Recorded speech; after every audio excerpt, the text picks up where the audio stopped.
it would, and the setback was that every time someone mentioned something, then the recording secretary said that, well, we have legislature to follow. We have the UBCM to follow, which is the Union of British Columbia Municipalities.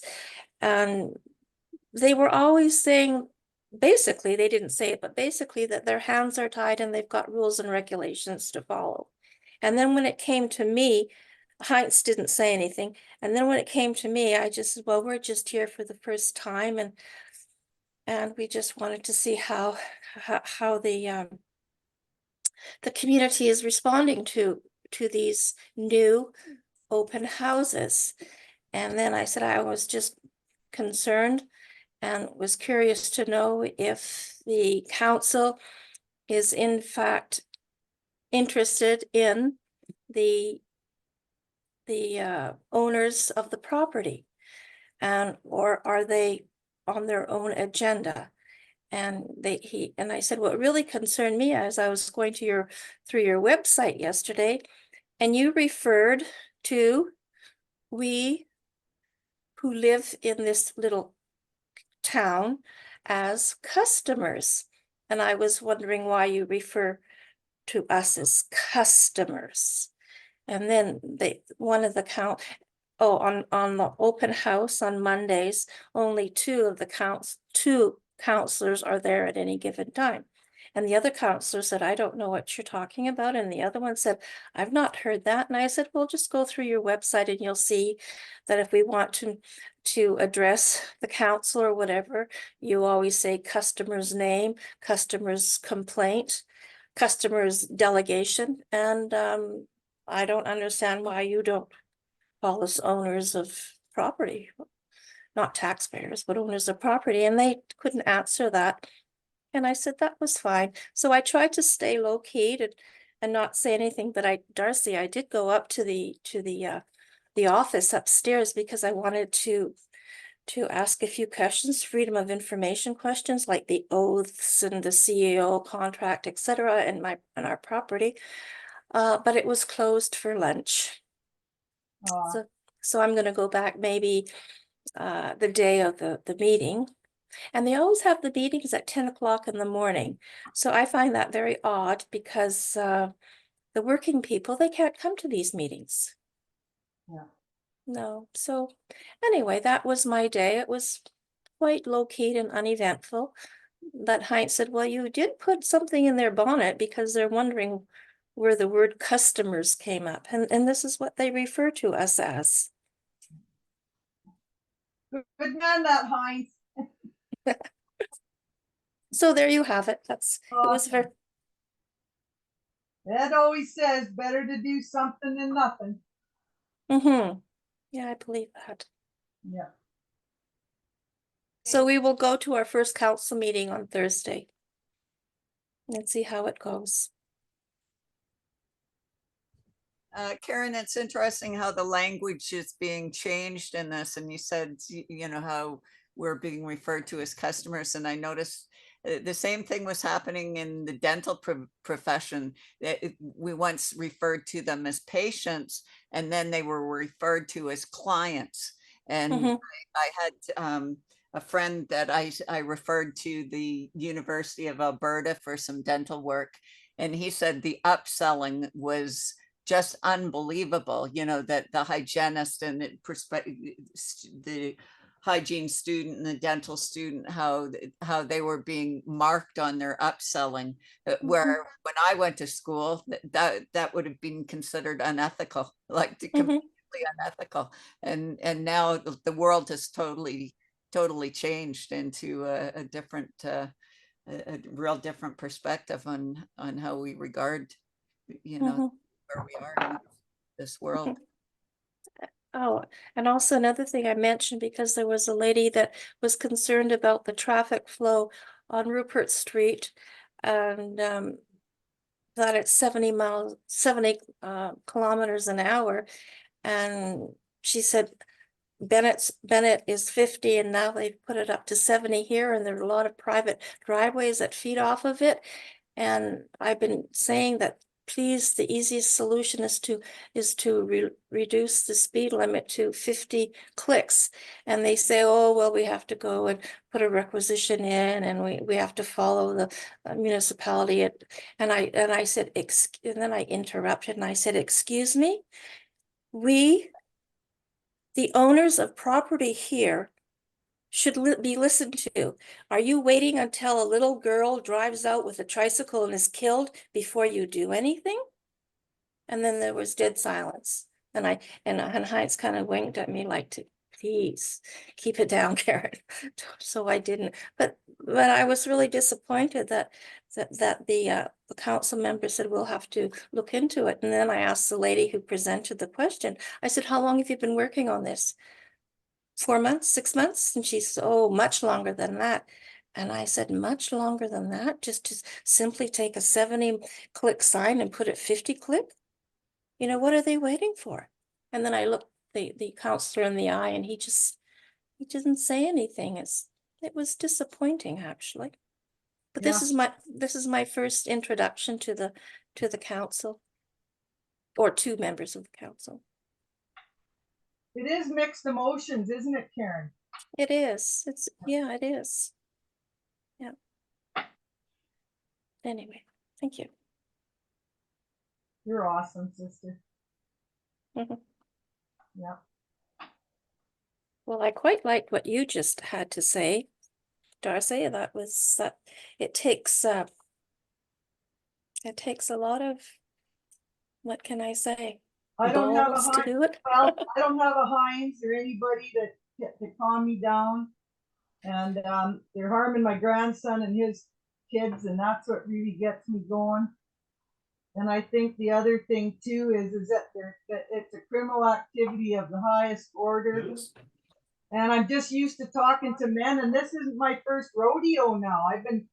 I've been saying the same thing now quite a few times, so it comes a little easier every time, right?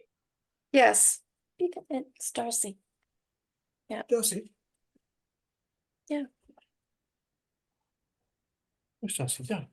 Yeah, there's Darcy. Come to my hair, come to my face, come lower down so she can see you. There you are. My eyes are too dark. They're too darker rings. I bought Darcy. I bought some makeup to cover it up, but then it burns, so I don't. So I'm afraid to put it on again. Don't do that. It's not necessary. You look good. Oh, thank you, good man that you are. Nope, Dallas said it last night, Karen.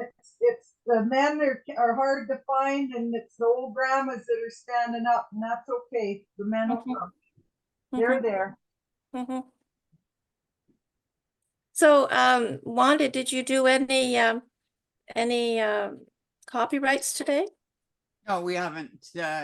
Well, I went shopping with my friend Ron today. We went into town, so Got the video Yeah. up today, and yeah, Chris, he's been hard at it. It takes a lot to burn it and edit and stuff like so that. there's lots happening. I had a big meeting at it was a good meeting tonight. Sheila did really well tonight too. In the meeting in Ontario. So there'll be a meeting Monday night, and Yeah. we'll collaborate, and those groups, whatever, Mhm. group mentality is starting to become the truthers now. Mhm. But we're really moving forward. A gentleman came in today. He popped in 5 minutes, which I know now that we're starting to impact worldwide. Mhm.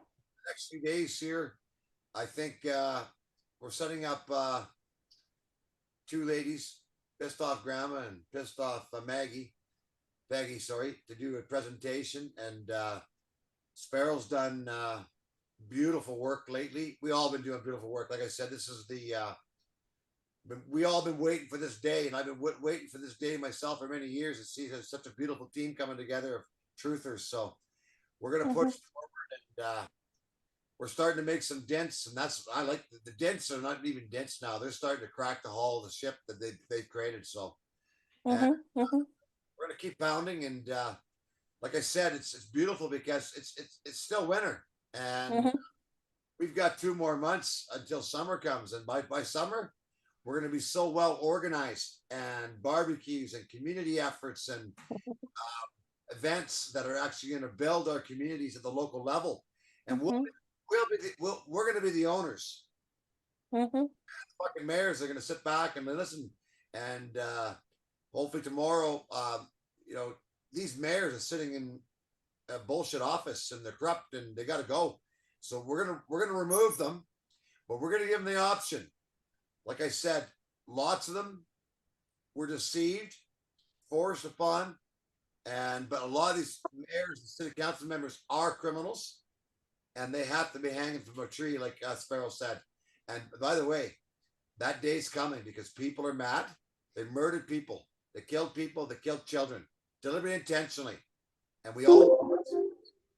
And you know, as we progress further, our voices will become the voice of truth, and we're going to win the battle. And right now, and somebody contacted me today.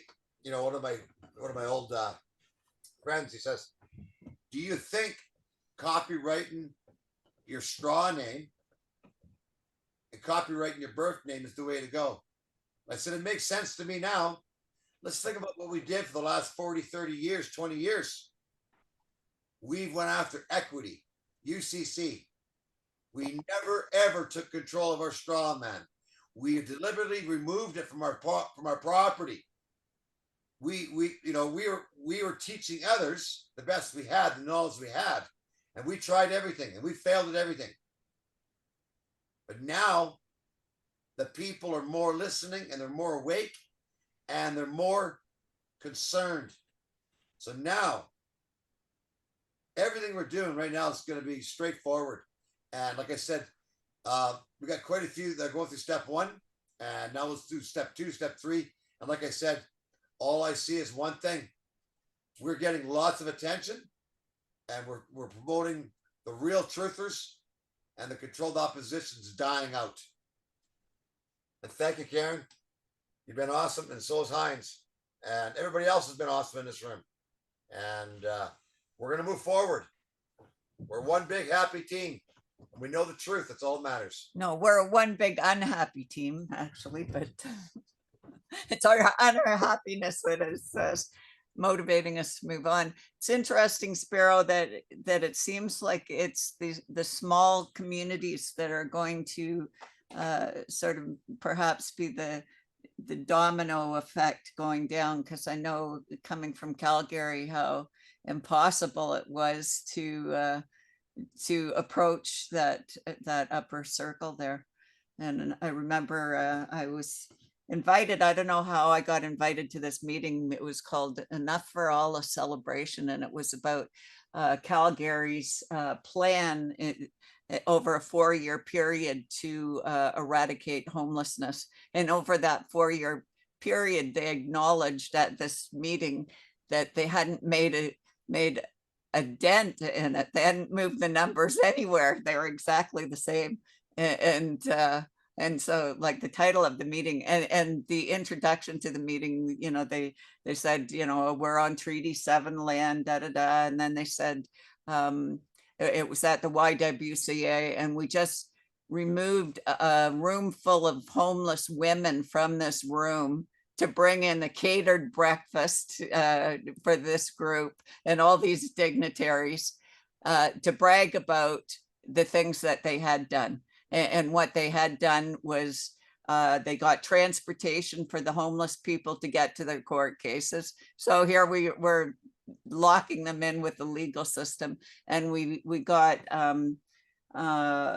RESPs for homeless children. So an RESP, we tied them in with the bank with an RESP, and a kid growing up in the back seat of a car or something is never going to make it, you know, to any level of education or whatever. I don't know what their plans were, but it was just really, you know, what Sheila would say, it was just like so disgusting. It made you want to retch. You know, patting themselves on the back over these things. I just sat on my hand. Everybody was clapping, and I'm like, oh God, they have not said anything worth applause. But you know, it sounds like it's very different in what's going on in Williams Lake. They sound much more approachable and inviting you into the office and wanting to hear your story. That sounds very optimistic. Yes, Sparrow, I just noticed you got your hand up. Please speak. Well, I was telling what happened, what I was saying there, but at one point near the end, or maybe the last 10, 15 minutes, Ernie said to him, well, who hired the CAO? And the mayor, because I said, yeah, I don't think he was voted, was he? And the mayor said, well, the city hired him. And then Ernie said, well, who's the city? And that was another light bulb moment for the mayor. Yeah. So there was two of those moments, and you know, when Ernie had spoke to me. But Ed is really right. It is simple. They're corporations. They've made themselves corporations. So where's the contract? Contract makes the law. Thank you for that, there, Ed. Very much.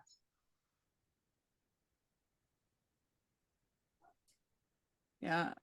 Ed and his Clearfield doctrine is spreading across the Actually, country. that was the big one today. He was Steve got up and read the Clearfield Doctrine today in Ontario about the corporations. He read the doctrine right off, and I'm going to tell you that people are listening and watching, and I'll tell you, and that it was kind of strange because you know we had quite a few phone calls today. We had some other people that sent me emails today asking some serious information regarding the corporation and the Clearfield Doctrine.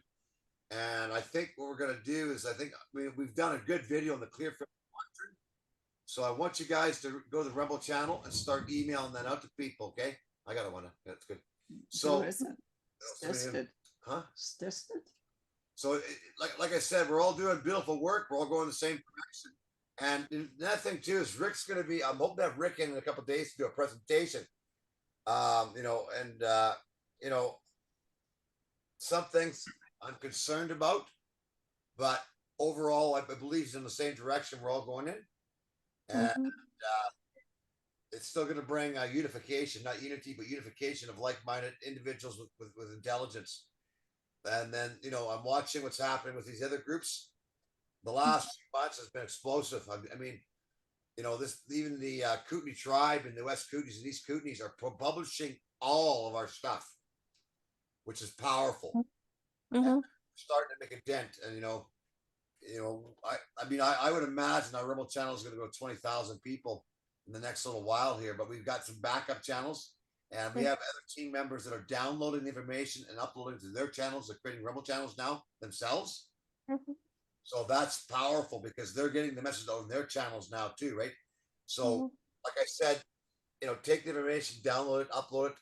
We need more of these gurus. So when you guys are there talking to people, we need more IT specialists. The globalists have 1 million IT specialists that can run computers, can build the development stages, websites, etc. We need more of these independent men and women to step up to the plate, to start creating more stuff and stop sharing the algorithm of the controlled opposition. And I said tonight, Rick, in that meeting tonight, and you know, he heard my words. Bring up controlled opposition around me, I'm going to stop you. Yes, Karen. I just wanted to I'm doing some research in British Columbia and unincorporated villages. And did you know that there are over 430 unincorporated towns, villages, settlements in BC?